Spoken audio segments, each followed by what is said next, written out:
You're watching Talking Point, and my guest today is Jatin Dalal, who is the president and CFO at Wipro. Jatin, welcome to BloombergQuint and Happy New Year. To begin with, you came out with a good set of numbers at a higher end of the guidance which you have done.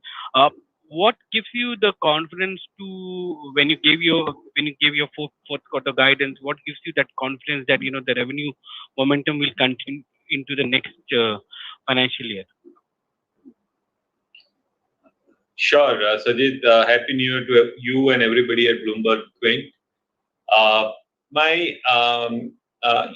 confidence stems from the kind of bookings that we have seen in quarter three and for the whole of first 9 months. So, as we spoke about in the press conference, we have got 27% year-on-year increase in our bookings in annual contract value terms.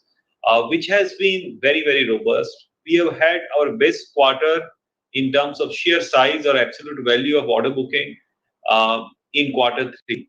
So the momentum remains quite positive as we enter quarter four. And that's really the foundation for our guidance for quarter. The TCV growth, if you look at Q3, I think $600 million, is that right? That's a number you booked in the Q3. Do you see contracts now coming in slowly, and the quantum of the contracts, reducing as well? So there are two contexts that we have to keep in mind. Number one is what you just articulated, which is accurate, that we have about $600 million of what we call as large deals which have come through in quarter three and which has remained broadly stable for last 3 quarters. However, what we have seen is that deals which are between $10 and $30 million, which are mid-size deals, have grown 50% year-on-year compared to our first 9 months last year versus now.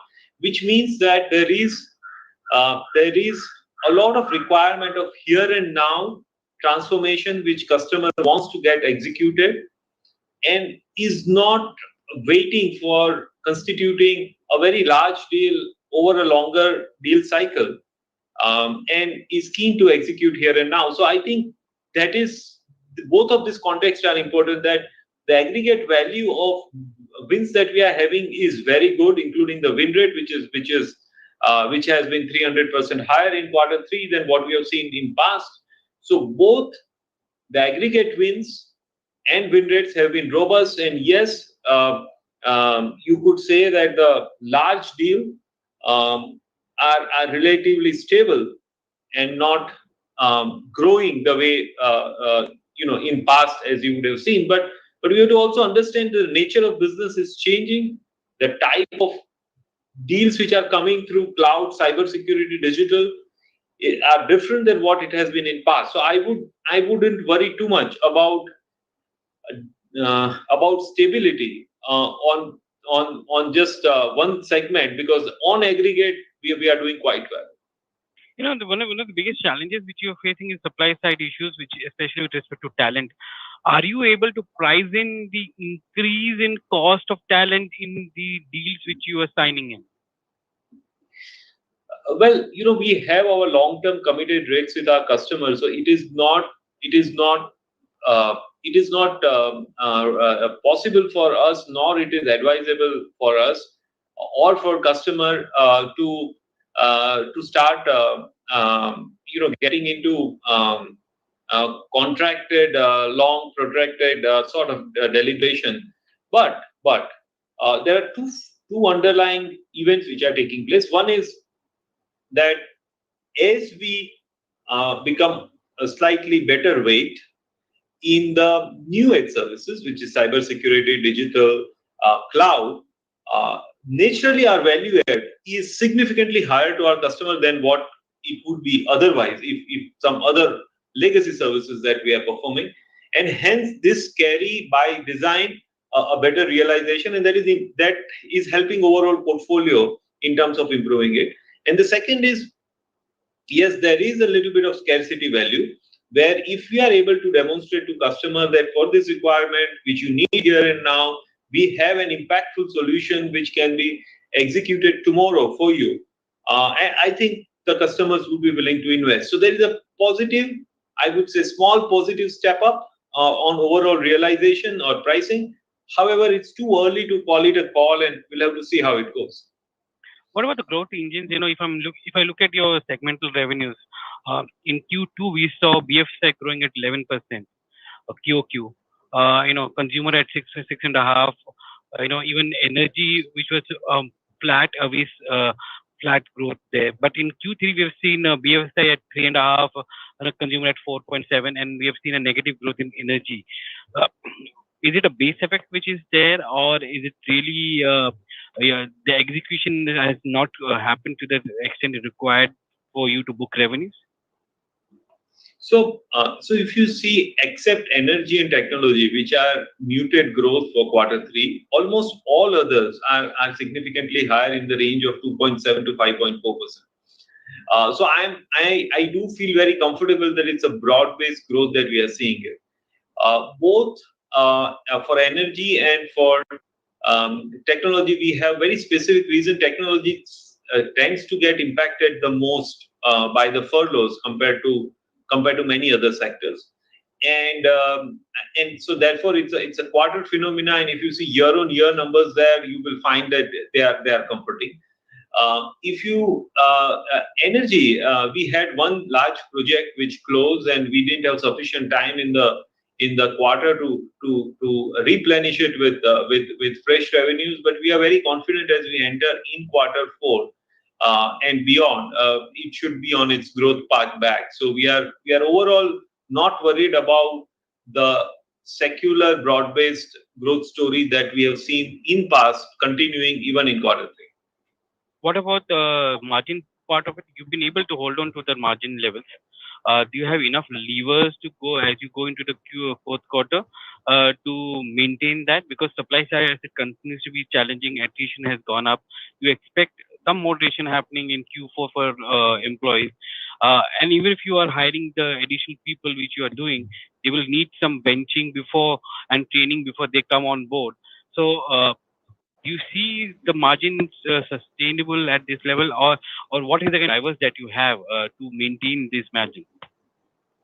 So, Sajid, as you rightly pointed out, we have kept margins in a very narrow band in quarter three compared to quarter two. And the good thing about it is that we have been able to absorb 2 months impact of salary increase, and we have been able to invest a little bit in our supply chain, because if you see, utilization has clearly become more comfortable from a fulfillment standpoint between quarter two and quarter three. Quarter two, we were still quite elevated on utilization front. So we have made both investments, and we have been able to still keep the margins in a narrow band. And it is going to be a slightly different year where you will have to continue to look at the demand trends carefully. You will have to look at talent trends carefully.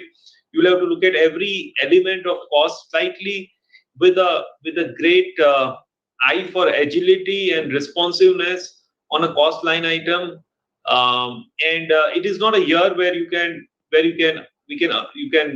plan what's going to happen in June sitting in January. You'll have to play it by the year. For example, last quarter we saw some little uptick in travel, but again this quarter the travel would be very muted. So you will get you will get certain movements of cost which would be very quarter specific, Sajid, and we will have to continue to keep our ears absolutely glued to the ground and execute on the cost. How do you managing attrition? It's inching up about 22%. Where do you see that? You have indicated the hiring plan which is there, but going back to mid-teens would be a difficult task, considering the fact that supply side continues to be there, and you have a startup ecosystem in which attracting a lot of talent as well.